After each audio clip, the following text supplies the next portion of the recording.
point, right, Rob? We're seeing strength in manufacturing, but it's clearly not export-driven, this. Absolutely not. There are no signs at all of rebalancing in the UK economy. What we're seeing is a domestic-driven recovery. I mean, there's no need to be downbeat about this. It's exactly what we'd expect from very loose monetary policy. Getting credit flowing again will boost domestic demand. And our key trading partner, of course, the Eurozone, is recovering, but only gradually. So what we're seeing is, as I say, domestic-driven, not rebalancing. We're seeing exports still declining, particularly to the Eurozone. But it's not bad news. Manufacturing output is improving as the UK economy expands. OK, you mentioned, I'll play devil's advocate a little bit. You mentioned Europe slowly recovering on the one side. Let's take a look at sterling, though, as well. See cables hitting, what, 2-year highs today. I mean, this must be a worry as well going forward, right? Yeah, I think it will be, particularly the increase over the past month or so for the Bank of England. It does help consumption again. What this will do is bring down inflation because import costs fall, which will help domestic consumption and give another leg to this recovery. But long term, it's not what the UK needs. The UK does not need strong sterling. It needs weak sterling to help competitiveness and hopefully eventually improve exports.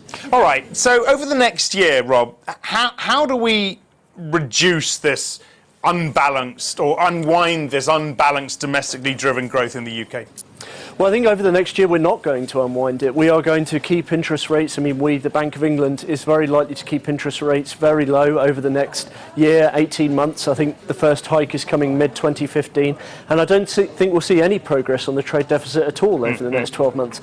If we did want to unwind it, what we would be looking to do is to boost productivity. We'd be looking to drag down sterling a bit.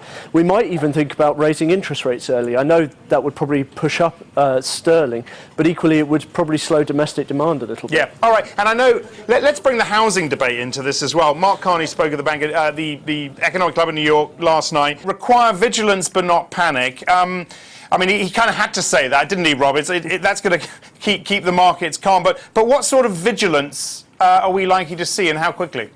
Well, I think we've already seen some vigilance from the Bank of England in cancelling half of its funding for lending scheme. I mean, I don't think that's a huge deal because no banks were really using it anyway. But I think the important signal there is exactly what you've just had in the clip from Mark Carney, that they are watching the housing market and thinking about tightening policy. Over the next 12 months, I think we'll have increased pressure on banks to be careful about underwriting standards. We may even have some words on maximum loan-to-value ratios. And I think by next September, the Bank of England will be recommending significant changes to this Help to Buy subsidy scheme for housing.